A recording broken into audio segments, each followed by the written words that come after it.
You're live, my friend. Welcome to WagerTalk Today, the gold standard of sports betting shows where we talk the talk and walk the walk. We've heard your feedback. You guys on Wednesdays want more college sports. That's what we're delivering. We got lots of college basketball, lots of college football.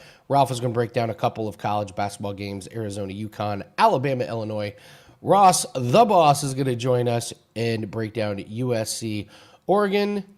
And he's also going to do an NBA game. And of course, we got to do This Line Makes No Sense. And then we got a special guest. Drew Martin is going to come in and break down some MACtion and some college basketball. So, college heavy. Of course, we'll have some free plays and some other sports, but let's bring in Ralph and let's start talking some college basketball. Ralph, we got a few games under our belt, a little bit of a sample size here. So, let's jump right in with Arizona and UConn college basketball action tonight. We got UConn -7 over under 157.5. Happy Wednesday. What do you think about this game? Well, Andy, these are two of the most experienced top-ranked teams. Each returned three starters. That's something we're not accustomed to seeing with these kind of guys. You know, both teams off a 4-0 start. Both teams have very good wins. Arizona did beat Florida. That game was in Vegas, and I will say Arizona had a massive crowd edge. And they did play UCLA at the Inuit Dome where the Clippers play. And there, I would say the fans were almost 50-50. So this is the first true road game, which is a concern. With UConn, of course, they're off a 4-0 start, only 1-3 ATS. They were a huge favorite in their first three games. And then they played BYU over in TD Gardens in Boston and came away with a 2-point win. So I look at these two teams, and with me, UConn has the edge, obviously being at home. We also know UConn is just a monster of a team against ranked opponents. Listen to this. They are 28-6 against the spread versus ranked foes. At home in a neutral setting, they are 22-2 against the spread. And if they're playing a top 10 team, they are 15-1 as a favorite versus top 10 teams. But I will say this, the loss was against BYU, so they have covered 15 straight before last week.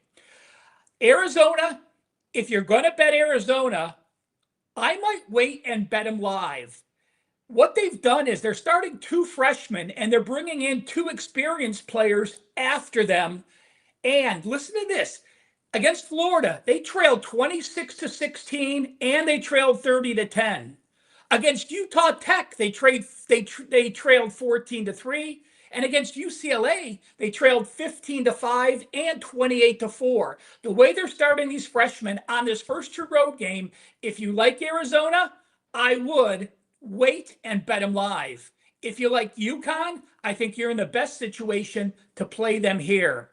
I look at this game and we have two top 15 defenses. I think the offenses are going to struggle against this. I lean UConn, but this line has gotten too high. I like the under 155.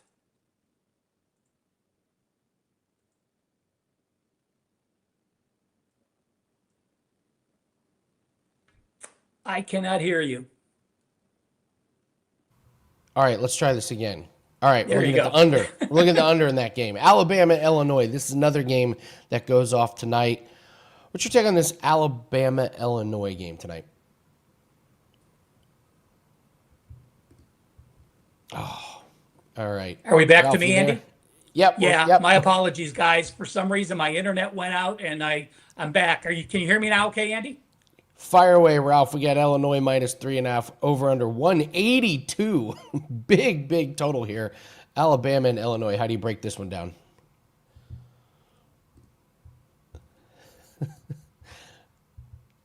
I have a feeling that the production gods are just against us today, Chris. So let's go to all around the world, Chris. Let's do some free plays, and then we're going to bring in Ross the boss, guys. Sometimes the production gods are just against us, and today is one of them. So let's do some free plays here, and then we're going to bring in Ross the boss Benjamin. we're gonna go to the Thunder and the Kings, and I got to credit Chris in our Discord channel for this one. Drew Eubanks under 6.5 rebounds. There's no Sabonis tonight, and he's gone under in 3 games without Sabonis. He's only getting 9.3 rebound chances in those games, and he played the Thunder without Sabonis a couple weeks ago, and he only had 1 rebound. This Thunder team, 3rd in allowing rebounds to center. So shout out to Chris. This is a really good find. Drew Eubanks, under 6.5 rebounds. We'll go to the NHL, Ducks and the Bruins. Jackson Lacombe, over 1.5 shots on goal. His shots have really picked up recently, over this total in 6 out of the last 7. Last 10 games, getting 5 shot attempts per game. Love those shot attempts. And he's gone over against Boston earlier this season. In a game, he had 8 shot attempts. So you made Jackson Lacombe over 1.5 shots on goal. And by the way, Boston 25th in shots on goal allowed. And this one comes from the WagerTalk free picks page. Kevin Dolan going back to another EPL play. Brentford, Brighton. We're going the regulation over 2.75. Over 60% of goals Brentford have given up this season have been on the road, and Brighton have scored 8 out of their 11 goals at home. So the expected goals per shot are up at home for them compared to on the road. And the last time they played each other, granted it was back in April, but they had 6 goals. So let's take a look at the over here in Brentford and Brighton. All right, guys. Apologize for the mess up there. Sometimes the internet out in Vegas is a little bit spotty. Let's bring in Ross the Boss Benjamin, someone whose plays are never spotty. Is Ross the Boss Benjamin. Ross, happy Wednesday. How are you? Good, my man. Good. I'm always glad to be with you. Yeah, absolutely. We got an NBA game to break down. We got college football to break down. Let's go to the NBA first. Let's talk about this Rockets-Cavaliers game.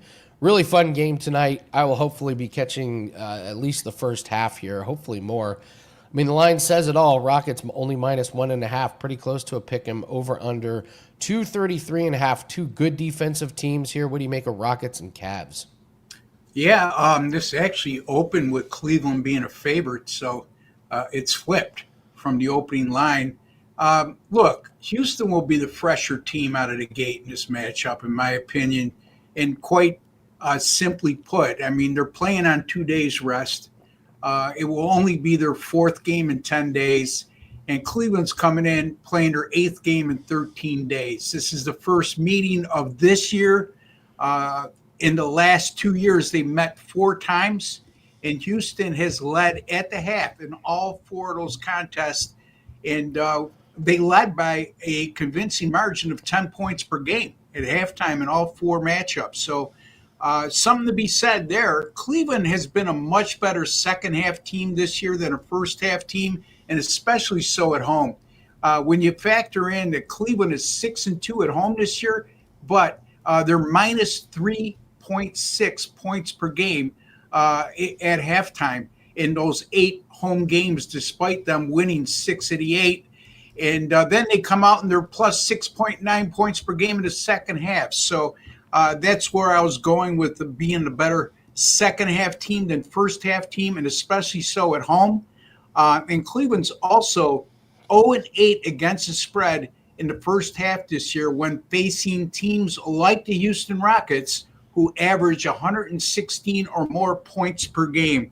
So I'm going to go with Houston here as a first half point spread wager of minus 0.5 or minus 0.5 point. Over the Cleveland Cavaliers. I want to circle back to NBA here in a second, but I want to get your thoughts on USC Oregon because I think this could be a potentially really good sneaky game to watch here. We got Oregon. You got minus 9.5, minus 10, over under 59.5. What's your take on USC Oregon? Yeah, I broke this down and looked at it inside and out, and it just comes down to home and away dichotomies for me. USC 0-9 straight up and 1-8 against the spread since 2017 as a road underdog of 9.5 or less. And they get outscored in those 9 games by 17.1 points per game. Oregon 6-1 straight up in ATS in their last 7 as a home favorite of between 3.5 to 9.5, which they are. And the outscoring opponents in those 7 games by 17.3 points per game. Their only loss in that sequence was against number 2 Indiana earlier this season. So I do think that Indiana is much more superior than USC. So again, they lost to a high quality opponent in that game. And I don't think USC is up to Indiana's standards to make that comparison. Oregon, by the way, 42-2 straight up in their last 44 at home. And whenever you get a college football home favorite, all college football home favorites, just not Oregon, all college football home favorites of 3 to 10.5 points, and they've won 26 or more of their last 28 at home, and they're playing after Game 5 of the season. This is a recent betting angle of 17-1 straight up in ATS since the start of the 2023 season. So this really favors Oregon in this situation. USC's played 4 away games this year, and they've allowed 397.3 yards per game and 6.1 yards per play in those 4 road contests. On the other hand, Oregon offensively at home, at home, they're allowing just 16.7 points per game and 240.7 yards per game. And that's against conference foes. So that's not all game. That's against Big Ten opposition. And the defenses are night and day in terms of these home and away dichotomies. And Oregon's defense, really, in the first 10 games, they've been outstanding throughout the season.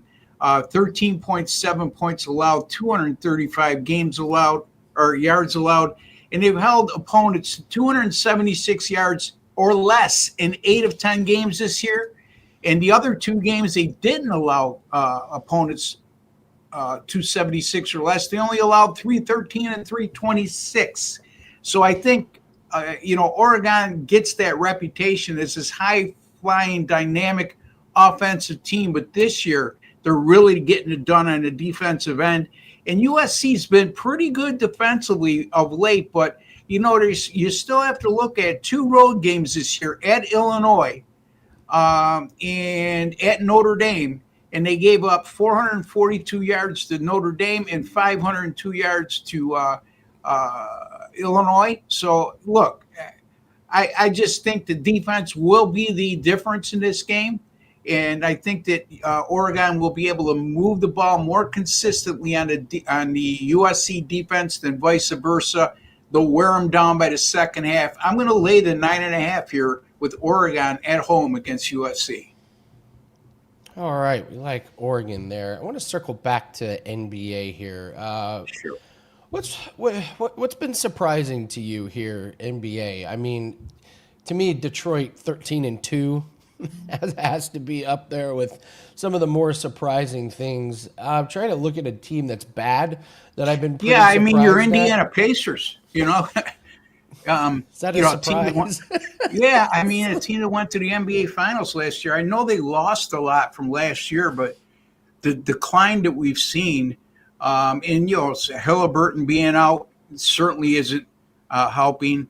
But you would have thought a team that we thought had a little more depth than what they've showed so far, and the decline they've gone through at the beginning of this year compared to what we saw at the end of last season is night and day, Andy. I am surprised because it's a coach, it's a franchise, it's a group of players. They're not the tank. Let's throw away a season. But boy, 1-13. You almost kind of have to. You almost kind of have to at this point. They have so many and injuries. They're offensive numbers as well, Andy. You know what I mean? We're used to seeing the last couple seasons Indiana be a dynamic offensive team. Left a lot to be desired sometime on a defensive end, but the offensive play and their statistics offensively, again, without Halliburton, let's preface that, but still, the decline in the offensive production is very noticeable. Yeah. Let's see. How are the Pacers favored tonight? I was looking at this game and I was kind of thinking the same thing. And I'm wondering if, on DraftKings, it's flipped. Hornets are favored. I literally think the books may be like they're not going to lose every game, are they? Like 1 in Yeah. 13. Like, I hate to use the they're due type of thing, but I got to be honest. The Pacers struggle to score. I actually like the Hornets team total over in that one. I Yeah, can't find. Andy, if somebody would have told you before the season began that on November the whatever today's date is, the 19th, 19th. yeah, if and told you Indiana was only going to be a 1.5 point home favorite against Charlotte, you would have probably told them they were out of their minds. So again, that speaks to the current status of the Indiana Pacers. And a game like that, it's the lesser of two evils if you're going to pick a side there. They're a half game behind the Wizards, Ross. They're a half game behind the Wizards. Yikes, yikes. That's put things in perspective. I have the Clippers as a nominee for this season could be in real trouble for them. 4-10. They're dealing with all their normal injuries. Western Conference, I actually think this is such a two-team race. I think Oklahoma City and Denver are in such a tier by themselves. I've been so impressed with the Thunder. I'm going to break down them being the Kings. What's been your take on the Thunder and the Nuggets this season? I think the Thunder have been absolutely dominant, and there's been no slack off since last year. Of course, Denver, anytime you have a two-time MVP in the lineup, solid team, very well coached, but I think a sleeper in the West is the Houston Rockets. I mean, you're looking at a team, they field the tallest starting lineup on average in the NBA. They're over a plus 10 rebound per game differential. I mean, look, you can't discount the Rockets here. Their record might not be, and they started out 0-2 this year, so keep that in mind. I think Houston, before it's all said and done, will give at least Denver a run for their money, and you never know. I mean, we'll see at playoff time, but Houston's a team that's built for the playoffs right now. So we'll see. I mean, I like them as a sleeper, honestly, Andy, in the West. Yeah, absolutely. One quick question, and then we'll go to this line. It makes no sense. Actually, we'll do two here. SF Niner, thinking about Warriors money line. You got to check the injury of Steph Curry. He tweaked his ankle on last night, so this line is kind of tough. Like if you're betting Warriors, you're rolling the dice that you're getting a much better number if Curry plays, but on a back-to-back tweak the ankle, I got to imagine they probably this early in the year, you know what I mean? He's not going to play, and I faded the Warriors last night. It's a game I'd stay away from just because of the uncertainty involved. I can't imagine, like you alluded to, Andy, that Golden State would force Curry or Curry would be anxious to get in on a back-to-back after tweaking an ankle last night. Yeah, it would be silly, be reckless, and that's not exactly what Steve Kerr and the Warriors do. Last question before we get to this line makes no sense. Ross, got any thoughts about Thursday football? No. I'm going to pass on both games in college football and the NFL. I will say this. Buffalo came up with a superb effort last week, and I like what they did offensively, obviously, okay? I had spoke to you the week before on Buffalo and said, they got issues in terms of being able to stretch the field. Well, they seemed to come out with a different philosophy last week, and they threw the ball vertically a lot more than we were used to seeing prior to that. And Gabe Davis is now on the 53, and played last week, is a big help because him and Josh Allen have good chemistry from his first go around with Buffalo. The Shavers kid came up big last week, and I think eliminating Keon Coleman out of the lineup, I'm not sold on Keon Coleman. They drafted him with the number in the second round with the first pick. They bypassed the kid from Kansas City, whose name escapes me, the burner out of Texas. And he's been nothing but an enigma. Now he's missing meetings. The second time he's been disciplined. He's probably not going to be playing. And he doesn't get any separation in the 50-50 balls, which he was supposed to be so good at. very average at best. So I think Buffalo's starting to show some signs offensively.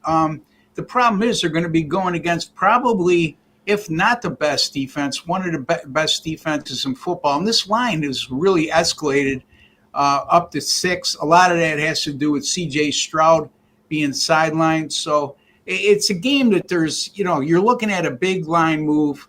A lot of that is predicated on the lack of quarterback issue, or the quarterback issue, I should say, C.J. Stroud being out. I don't know. Buffalo they were good against Kansas City offensively. They looked terrible against Miami. They were great last week against Tampa Bay. And now they're going to face a really good defense on short rest on the road. So it's a game I would stay away from. This is just, can I just point out from Keon Coleman, this is a life lesson. Be really careful showing that you're replaceable. They bench you, and Shavers comes in and goes 4 catches, 90 yards, and a touchdown. Just be careful. Undrafted kid that was on the practice squad last year at least, and finally, it was actually the last 2 years, and he finally gets a chance on the 53, and you could see the kid is hungry. He's not resting on his laurels as his number 2 draft choice, and he gives them a chance to throw the ball downfield vertically and make plays. So, yeah, big difference there, I think. Yeah, absolutely. Yeah. You leave the door open for a hungry guy who's got all the motivation in the world. It's the NFL. They will take advantage. All right, Ross, let's do this line makes no sense. We're going to Kentucky and Vanderbilt. Why does this line make no sense? Well, I mean, look, we got an 8-2 Vanderbilt team ranked number 14 in the latest college football playoff poll. They're going to need to win out, and that doesn't even assure them that they're going to make the playoffs. But if they win out, they'll give themselves an opportunity. This is a team that's 6-0 at home, winning by decisive margins at home. Actually, the average margin of victory at home, 22 points a game. Kentucky 0-4 straight up this year against teams currently ranked in the top 25, losing those games by 13 points per contest.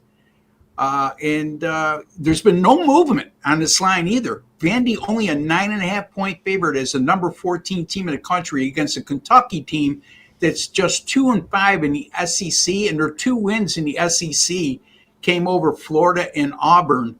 And those 2 teams are combined 3-11, in SEC play. So it's not like they have a sparkling resume, Andy.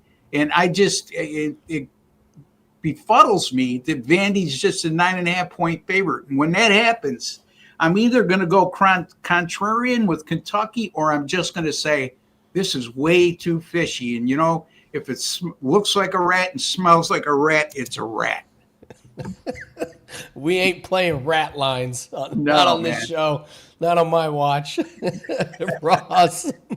Listen, I want you to tell everyone what you have about WagerTalk, but I get asked this question all the time. How do you get into the business? And, what do I have to do? What Ross just did.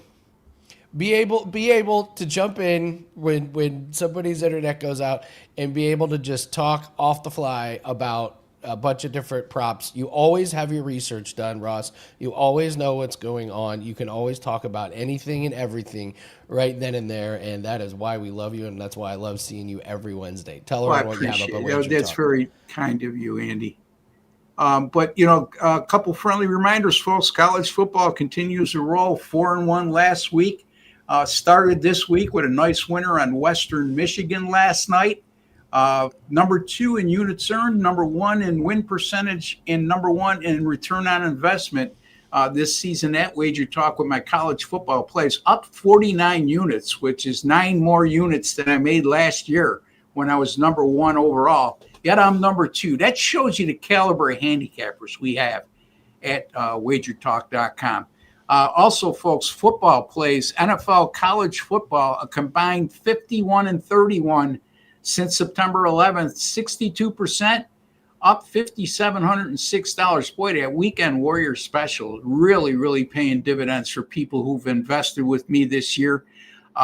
Nice weekend last weekend where we went 6-2 with our Weekend Warrior package and hit both of our 5% best bets, one in college football, one in the NFL. Second week in a row, we've hit both 5% best bets. So a lot of good things there, folks. Pay attention to that package, $49. You get all my college football and NFL on Saturday and Sunday. If I have anything in the NFL on Monday, you'll get that as well.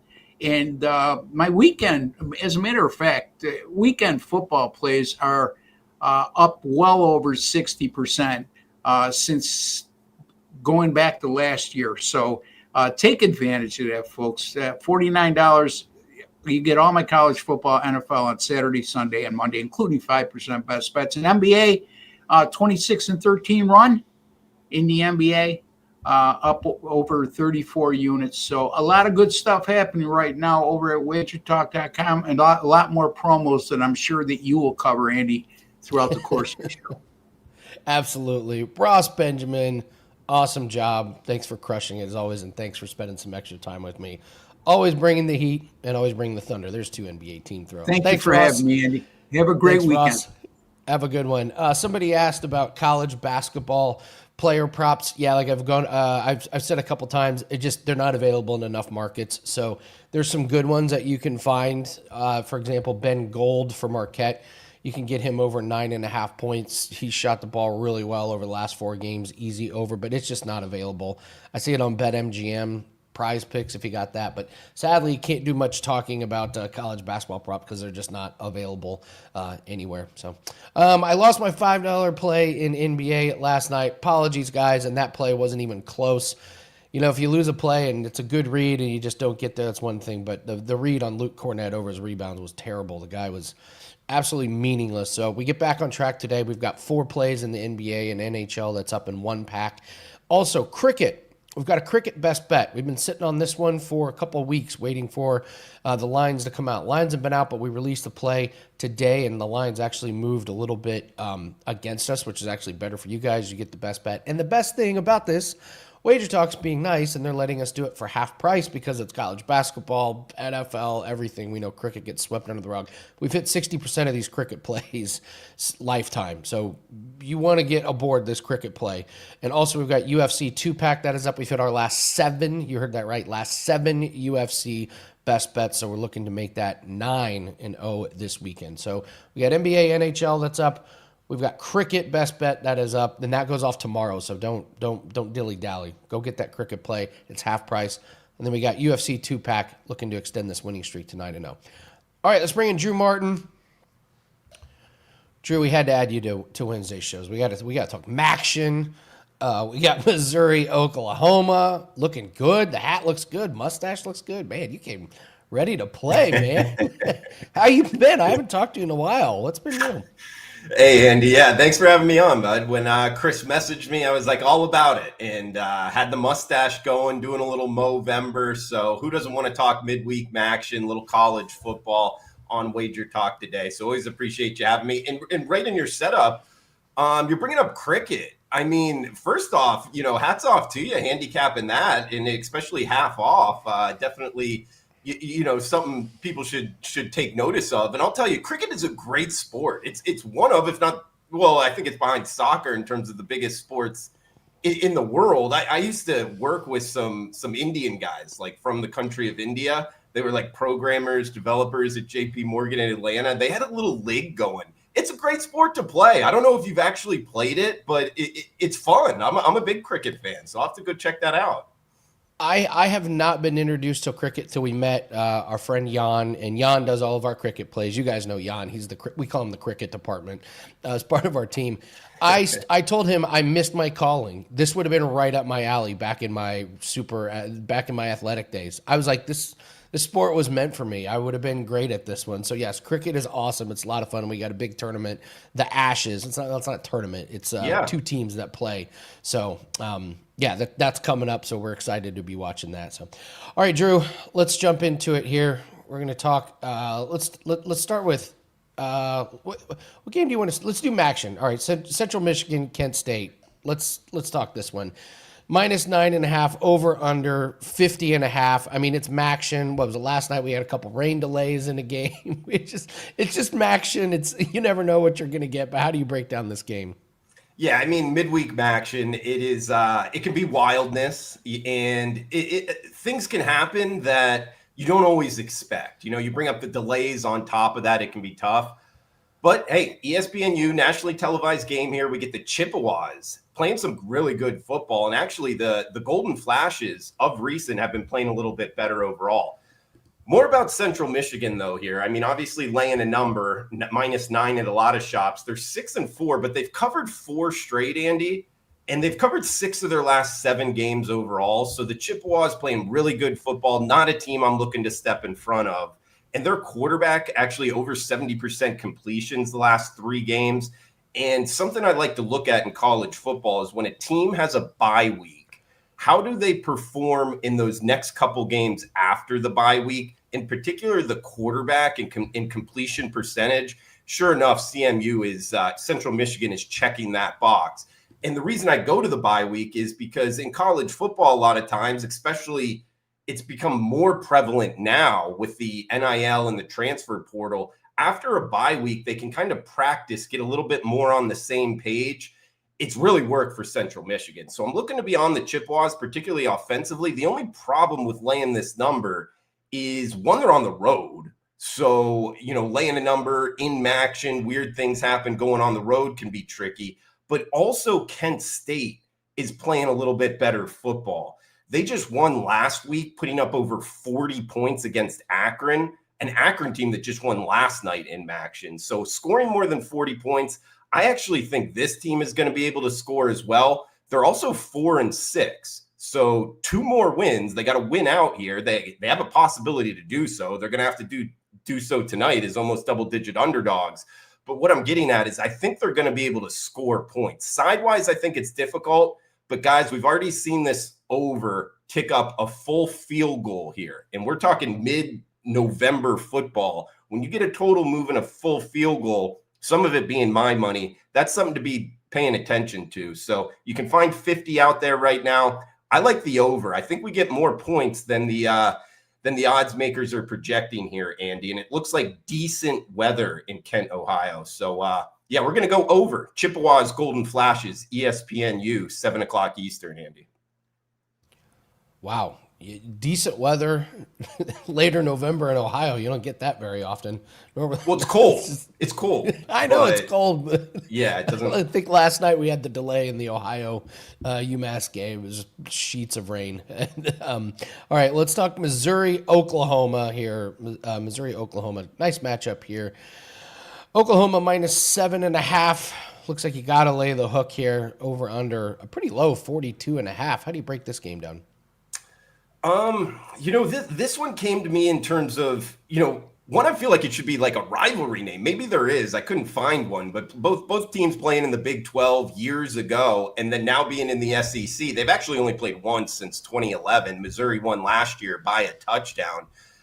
This one, Missouri is a tricky handicap because I almost wrote them off, like looking to fade them down the stretch of the season. Their head coach Drinkwitz, he's being thrown out there for other jobs. They dropped a couple in a row, quarterback injuries.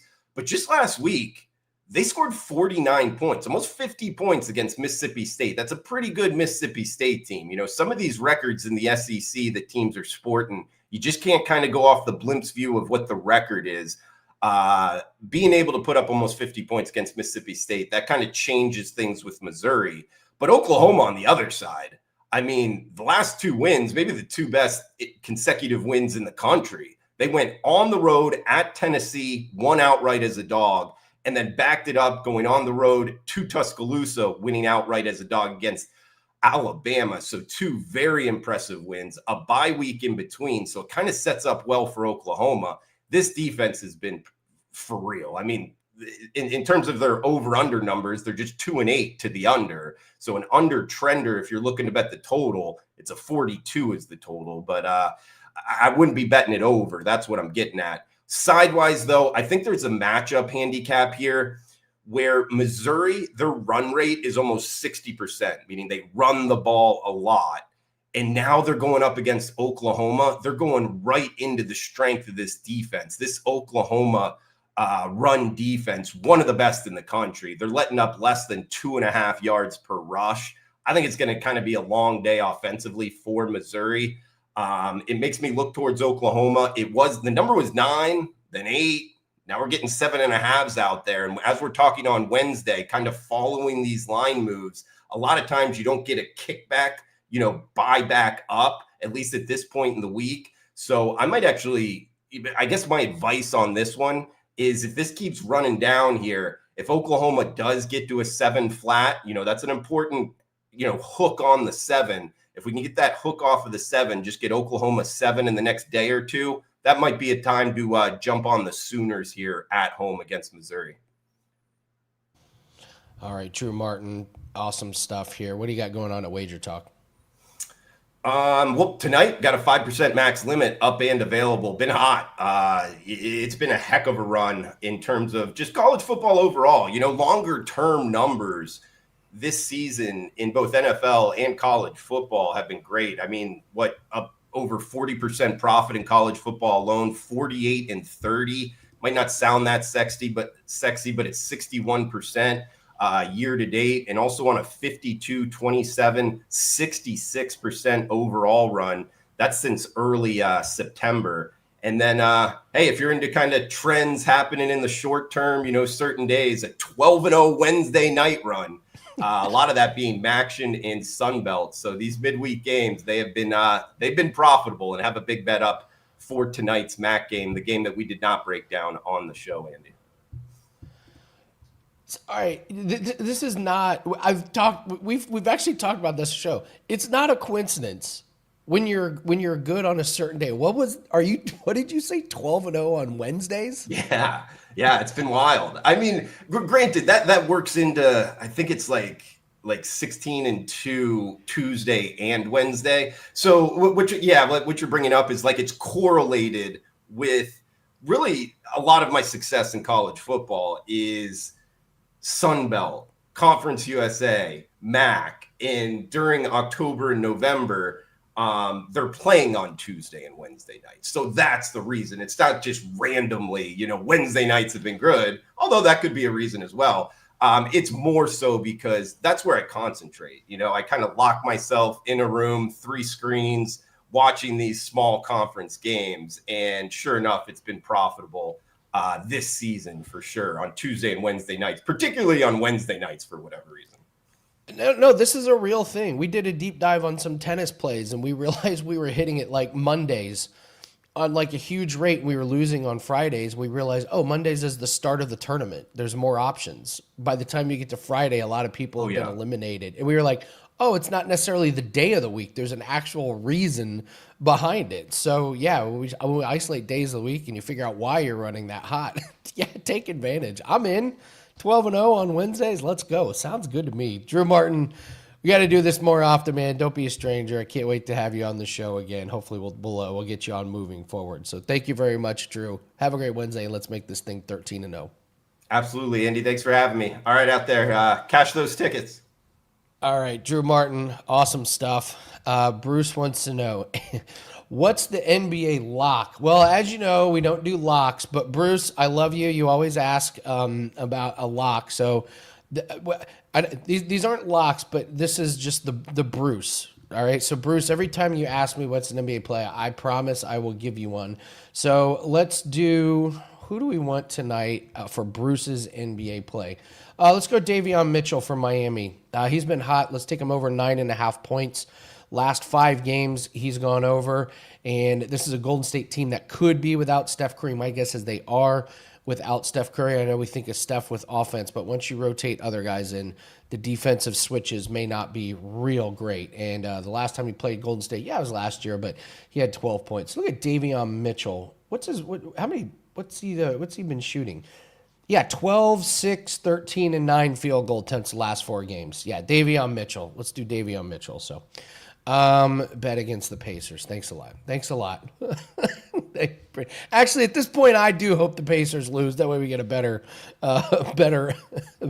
draft pick. So, all right, let's do a big game breakdown, Teddy cover style. We're gonna do the Thunder and the Kings. So let's break down the Oklahoma City Thunder and the Kings. Oklahoma City minus 18.5. That is not a typo. Minus 18.5. With an over-under of 232 against the Sacramento Kings. I have a first half play in this one, and I also have a player prop to go over in this one. So let's go over some stats. I've been talking about this Thunder team. I don't know if I've seen a more deep team. If they can run the table and win a championship, this has to go in the running as one of the best teams I've ever seen. As of now, they are first in defensive efficiency and fourth in offensive efficiency. And they're 19th in pace. So really what that means is they slow you down, you can't score, and then they just run like a flawless half-court offense. Like, this team has no weaknesses right now. Meanwhile, the Kings 25th in offensive efficiency and 27th in defensive efficiency. So now we see why this spread is 18.5. On top of that, Sabonis is going to be out tonight. The Thunder, last 4 home wins by an average of 26 points. Now, the interesting one is they did play on October 28th. This was at OKC. Only a 6-point win from the Thunder. So the Kings, they don't win on the road, but they haven't lost by this many points on the road yet this season. The most is a 14-point loss. So here's what I'm going to look at this game. I'm going to look at the first half total. Sacramento is 6-1 to the over on road games this season. Oklahoma City is 5-2 to the over at home on the first half. I'm going to take the over 118.5 in the first half in the Kings and the Thunder. This is the Kings' third road game in a row. And the last game total against the Spurs at half was 126. Before that on the road against the Wolves, the total at halftime was 122. And the first meeting between these two teams, the full game went under. But the first half, they had 120 points. So you get a Sacramento Kings team without Sabonis inside. You get an Oklahoma City team that is rolling, especially at home. Let's take the over at the first half. And I'll take Malik Monk over 10.5 points. With Sabonis out, he's averaging 25.5 minutes and 18 points. Believe it or not, he had 15 against this Oklahoma City Thunder team earlier this season. So take Malik Monk as the player prop in this one in the first half over 118.5. As always, we have some props that are up tonight. These are our best bets. These are plays that we bet with our own money. We've got 3 NBA props and 1 NHL prop. That is wrapped up into one package. We have our cricket best bet. It is half price. That starts tomorrow. We don't have too many cricket plays, but when we do, fire away. We've hit 60% of these lifetime. So cricket's been a really, really good way to build the bankrolls. And we have 2 UFC best bets that are up, 7 straight UFC winners. That is correct. 7 straight after another sweep last Saturday. So we got a 10 a.m. start on Eastern time in Qatar in UFC. Pretty good bettable card. We got 2 best bets that we like. Thank you for watching. Please hit the like button and leave us a comment below. Tell us what your favorite bet is in this game and on this show. And really shout out to Ross for jumping in, saving the day. And shout out to Drew Martin. Really got to get Drew Martin. We got to get Drew Martin on this show more often. Always brings really good information, especially during the week. We're going to be doing it again Thursday here on WagerTalk Today. And don't forget, Football Friday. We get you all ready for the weekend. One of the biggest shows of the week is on Friday. We got Yanni doing the Steam Report, Teddy covers, Marco, and then Dan and I go over our Super Contest Pick 5 picks. Thank you to everybody in the chat. Appreciate everybody for joining us. Please hit the like button on the way out. Drop us a comment. And if you're not subscribed to the channel, what are you doing? 250,000 people are subscribed to this channel. You get notified when these breakdown videos come out. And you get notified when our shows go live. So thank you to all the guests. Good luck on your plays. We'll see everyone tomorrow. Let's have a really good, profitable night. Take care.